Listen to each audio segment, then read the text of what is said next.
हम आज स्वस्थ जीवन शैली के बारे में डिस्कस करेंगे। पहले स्वस्थ वृद्धावस्था क्या है? स्वस्थ वृद्धावस्था अपनी कार्यात्मक शक्ति को विकसित करने और बनाए रखने की एक प्रक्रिया है।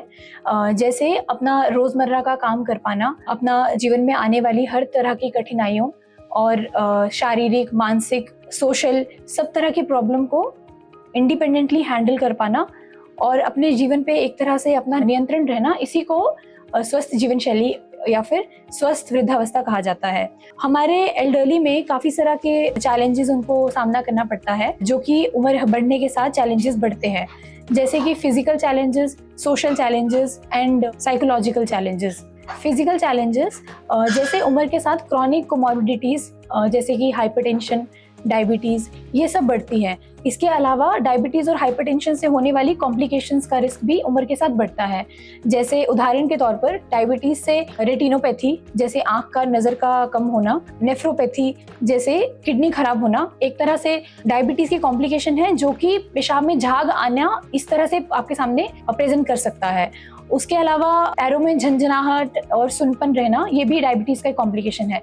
सो ऑल दीज कॉम्प्लिकेशंस, ये सारी कॉम्प्लिकेशंस उम्र के साथ बढ़ती हैं। वैसे ही कोमॉर्बिडिटीज भी उम्र के साथ बढ़ती हैं। उसके अलावा other problems, age related problems जैसे नजर का कम होना, सुनने में दिक्कत, ये सब दिक्कतें भी उम्र के साथ बढ़ती हैं। जोड़ों की दिक्कत होना, घुटनों में ऑस्टियोआर्थराइटिस होना, चलने में प्रॉब्लम, फॉल का रिस्क रहना, शरीर में कमजोरी, न्यूट्रिशनल प्रॉब्लम्स, ये सारी प्रॉब्लम्स उम्र के साथ फिजिकल चैलेंजेस हैं जो उम्र के साथ बढ़ते हैं और इसकी वजह से डिपेंडेंसी बढ़ने का रिस्क रहता है। उसके अलावा न्यूट्रिशनल चैलेंजेस क्या हैं? तो उम्र के साथ कुछ एज रिलेटेड चेंजेस होते हैं जिसकी वजह से न्यूट्रिशनल प्रॉब्लम हो सकती है, या फिर बीमारी की वजह से भी न्यूट्रिशनल प्रॉब्लम हो सकती हैं।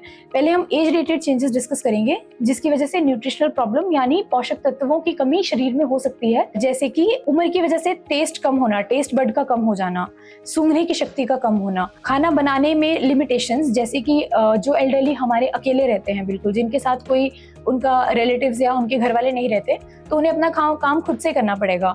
तो अगर उन्हें नी प्रॉब्लम है, चलने में दिक्कत है, तो वो खाना बनाने के लिए सामान लेने जाने में उनको प्रॉब्लम होगा, खाना बनाने के लिए लंबे समय तक खड़ा रहना पड़ेगा, वो प्रॉब्लम होगा। तो अपना खाना अच्छे से वो बना नहीं पाएंगे, बनाने में प्रॉब्लम है और खाने का टेस्ट भी कम आता है उम्र के साथ। और ड्राई माउथ भी होता है, ड्राई माउथ जैसे मुंह का सूखना, तो वो एज रिलेटेड प्रॉब्लम भी हो सकती है और किसी बीमारी का लक्षण भी हो सकता है। तो किसी को मुंह सूखने की बहुत ज्यादा समस्या है तो उसे अपने डॉक्टर को दिखाना बहुत जरूरी है। तो मुंह सूखने की वजह से पेशेंट को खाना खाने में, निगलने में प्रॉब्लम होगा। और डेंटल प्रॉब्लम्स भी एल्डरली लोगों में होता है, डेंटल प्रॉब्लम होने की वजह से खाना चबा नहीं पाएंगे। तो इन सब प्रॉब्लम्स की वजह से न्यूट्रिशनल डेफिशिएंसीज होना, शरीर में पोषक तत्वों की कमी होना, इन सब का रिस्क रहेगा। और उन कमियों की वजह से आगे बीमारी होना, बीमारियों से लड़ने की क्षमता जिसे हम इम्यूनिटी कहते हैं, वो इम्यूनिटी भी कम होगा। न्यूट्रिशनल प्रॉब्लम्स भी हमारे एल्डरली में काफी कॉमन है। उसके अलावा साइकोलॉजिकल चैलेंजेस, साइकोलॉजिकल चैलेंजेस में डिमेंशिया, डिप्रेशन, एंजाइटी, जैसे मन का उदास रहना, एंजाइटी रहना, भूलने की बीमारी, ये सब साइकोलॉजिकल चैलेंजेस हैं। उसके अलावा सोशल चैलेंजेस जैसे बुजुर्गों के साथ दुर्व्यवहार, बुजुर्गों का एक तरह से सोशल नेटवर्क कम हो जाना, उनका अकेले रहना, अकेलापन, ये सब हमारे सोशल चैलेंजेस हैं जिसमें वो अपने आप को बेसिकली सोशल जो फंक्शंस हैं, सोशल इंगेजमेंट जो है वो कम हो जा रही है, उसकी वजह से लोनलीनेस और आइसोलेशन का भी प्रॉब्लम रहेगा। सो ये सब सोशल चैलेंजेस हैं। सो न्यूट्रिशनल चैलेंजेस में जो पेशेंट्स काफी सारे ड्रग्स पे हैं, मल्टीपल ड्रग्स पे हैं, जो जिनको जैसे क्रॉनिक कोमॉर्बिडिटीज है, काफी सारी बीमारियां हैं, हाइपरटेंशन, डायबिटीज, किडनी का डिजीज, ये सब अगर पेशेंट काफी सारी डिजीजेस की वजह से मल्टीपल मेडिकेशंस पे हैं, तो इन मेडिकेशंस की वजह से भी खाना खाने में रुचि कम रहता है। इन मेडिकेशन के साइड इफेक्ट्स होते हैं जैसे कॉन्स्टिपेशन, डायरिया, भूख ना लगना, मेडिकेशन के रिलेटेड साइड इफेक्ट्स भी हो सकते हैं। तो इन सब केसेस में न्यूट्रिशनल डेफिशिएंसीज होना कॉमन है। ये अपने पेशेंट्स को एडवाइस करते हैं कि अगर आपको मेडिकेशंस कुछ एडवाइस डॉक्टर ने नहीं किया है तो ओवर द काउंटर मेडिकेशंस, मतलब अपनी मर्जी से कहीं जाके कोई सप्लीमेंट्स नहीं लें, अपनी मर्जी से कोई मेडिकेशंस ना लें, क्योंकि काफ़ी सारे हमारे पास ऐसे पेशेंट्स भी आते हैं जो मल्टीपल सप्लीमेंट्स पे होते हैं, विटामिन डी, कैल्शियम सप्लीमेंट्स पे होते हैं और उसकी वजह से कैल्शियम लेवल उनका काफ़ी बढ़ जाता है। तो मैं ये आपको एडवाइस करती हूँ कि आप बिना किसी डॉक्टर की सलाह से कोई सप्लीमेंट्स भी ना लें। अगर आपको कोई कमजोरी महसूस हो रही है तो वो किसी खतरनाक बीमारी का लक्षण भी हो सकता है, तो आपको अपने डॉक्टर को ही संपर्क करने के बाद ही अगर वो मेडिकेशन या सप्लीमेंट एडवाइस करते हैं तभी आप लीजिए, अदरवाइज आप बिना उनके एडवाइस के कोई सप्लीमेंट ना लें। अभी हेल्दी प्लेट क्या है, हेल्दी प्लेट हम उसके बारे में डिस्कस करेंगे कि आपको खाने का आपका प्लेट कैसा होना चाहिए। आपके खाने की एक प्लेट में आधा हिस्सा सब्जियां और फ्रूट्स होने चाहिए। सब्जियां और फ्रूट्स में रोज आपको अलग नई नई बदल के सब्जी लेना है, एक ही सब्जी आपको रोज नहीं लेना। तो हर सब्जी में अलग तरह का न्यूट्रिएंट है, तो हर रोज आप डिफरेंट सब्जी ले, तीनों टाइम अलग सब्जी बनाएं। एक ही सब्जी आप 3 बार खाएं या रोज खाएं, ऐसा बिल्कुल ना करें। और सब्जी का मात्रा प्लेट में बहुत ज्यादा होना चाहिए, हाफ प्लेट सब्जी और फ्रूट्स होना चाहिए। और फ्रूट्स भी आपको रोज बदल बदल के लेना है। बट डायबिटीज पेशेंट में हम काफी जो बहुत मीठे फ्रूट्स हैं जैसे अंगूर, आम, ये सब अवॉइड करते हैं, बनाना। तो फ्रूट्स भी अगर आपको कोई बीमारी है जैसे डायबिटीज है, हाइपरटेंशन है, तो उसके लिए आपको अलग से डाइटिशियन के पास डाइट चार्ट बनवाना पड़ेगा, क्योंकि कुछ ऐसे फ्रूट्स हैं जो हम अवॉइड करते हैं कुछ पेशेंट्स में। तो उसके लिए अगर आपको कोई बीमारी नहीं है तो ऑब्वियसली आप कोई भी फ्रूट ले सकते हैं, और फ्रूट और सब्जी का मात्रा ज्यादा होना चाहिए प्लेट में। और आधी प्लेट का जो हिस्सा है उसका भी आधा, मतलब 1/4 ऑफ योर प्लेट, 1/4 भाग जो है आपकी प्लेट में, उसमें होल ग्रेन रखिए, और दूसरा जो 1/4 भाग है उसमें प्रोटीन्स रखिए। तो इस तरह से आपका प्लेट होना चाहिए। खाने में आपको ये फॉलो करना चाहिए कि खाना आपको अच्छे से चबा चबा के खाना है। अगर आपको चबाने में दिक्कत है तो खाना आप ऐसे थोड़ा मैश करके आप ले सकते हैं, या आप अपने डेंटल प्रॉब्लम के लिए डेंटिस्ट को दिखाइए। दूसरा, आप स्मॉल फ्रीक्वेंट मील लीजिए। आपको अगर जैसे डायबिटीज पेशेंट में हम मल्टीपल फ्रीक्वेंट मील्स के बारे में एडवाइस करते हैं कि आप एक ही बार में ज्यादा खाना खाएं, ऐसा ना करें। मल्टीपल मील्स लेना है, बार बार छोटे छोटे मील्स लेने हैं, वही हम अपने पेशेंट्स में एडवाइस करते हैं।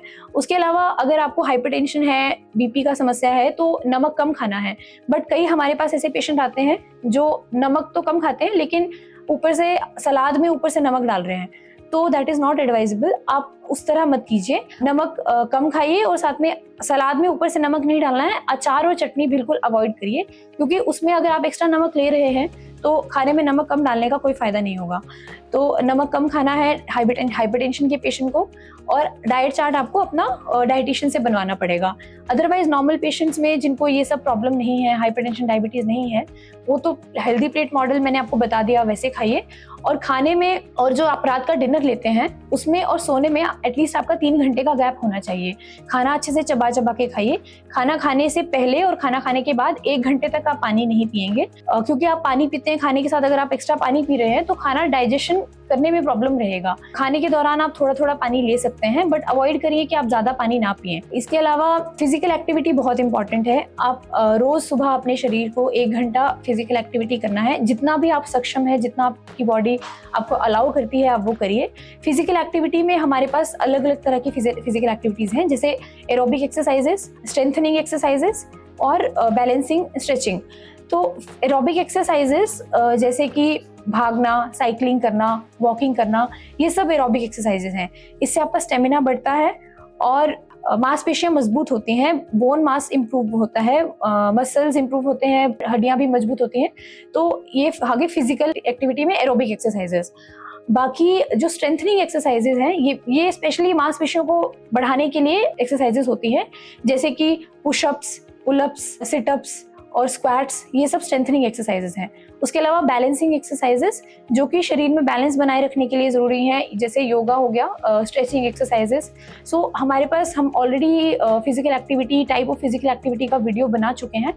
डिटेल में कैसा एक्टिविटी, हर एक कैटेगरी ऑफ फिजिकल एक्टिविटी में क्या आता है, वो आप उस डिटेल वीडियो में देख सकते हैं। हमने ऑलरेडी वीडियो भी बनाया है और काफ़ी सारे फोटोज भी दिए हैं multiple type of physical activities के, तो उससे आप ये देख सकते हैं। उसके अलावा स्लीप इज़ वेरी इंपॉर्टेंट। नींद का आप अच्छे से ध्यान रखिए। काफ़ी सारे पेशेंट हमारे पास आते हैं जिनको नींद आने में प्रॉब्लम होता है।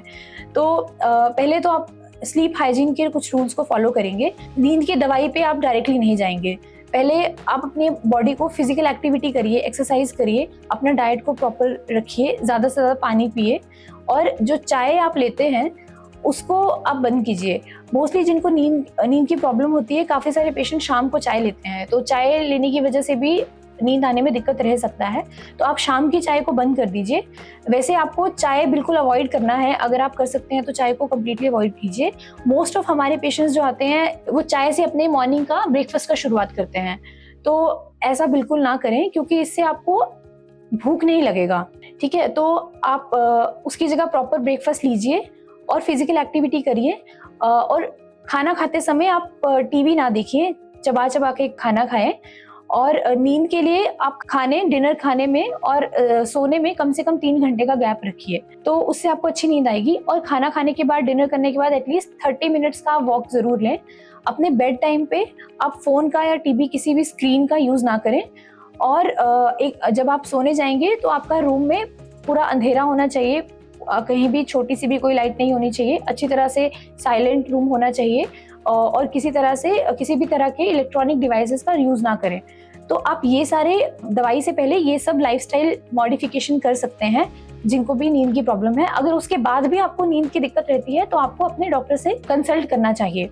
तो खुद से नींद का दवाई ना लें, क्योंकि जो भी दवाइयाँ, ये नींद वाली दवाइयाँ या कोई भी दवाई, इन दवाइयों के काफ़ी साइड इफेक्ट्स होते हैं। स्पेशली नींद वाली दवाई के काफ़ी साइड इफेक्ट होते हैं जो कि एल्डरली पॉपुलेशन में और भी ज़्यादा खतरनाक तरीके से प्रेजेंट कर सकते हैं। तो इसीलिए अननेसेसरी मेडिकेशंस ना लें, किसी भी तरह के सप्लीमेंट्स, कोई भी तरह की दवाइयाँ ना लें। और स्टे हेल्दी, अपना एक्सरसाइज को रोज़ करें, 1 घंटा अपने शरीर को ज़रूर दें। ये सब चीज़ें करें, लाइफस्टाइल को चेंज करें। और कोई भी आपको बीमारी है तो उसके लिए आप अपने डॉक्टर को कंसल्ट करें, अपने आप से खुद से कोई ट्रीटमेंट ना करें। So to summarize, for healthy lifestyle आपको कुछ पॉइंट्स फॉलो करने हैं। एक तो अपने शरीर को 1 घंटा जरूर देना है, रोज सुबह एक्सरसाइज जरूर करना है। और हो सके तो चाय, कॉफी, ये सब आप अवॉइड करें, क्योंकि इससे आपको आगे भूख नहीं लगता है और पेट की समस्या भी रहती है, जैसे गैस्ट्राइटिस वगैरह रहता है। तो चाय वगैरह को बंद करें। और अपना ब्रेकफास्ट आपका प्रॉपर होना चाहिए। जो मैंने डाइट के लिए जो हेल्दी प्लेट मॉडल बताया है उसको फॉलो करें। ज़्यादा से ज़्यादा वेजिटेबल्स लें, पानी ज़्यादा पिएं।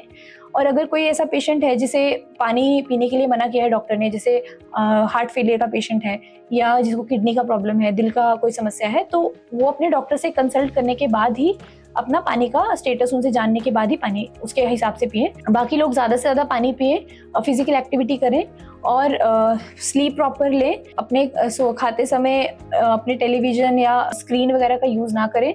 खाने और सोने के बीच में 3 घंटे का एटलीस्ट गैप रखें। खाना चबा चबा के खाएं।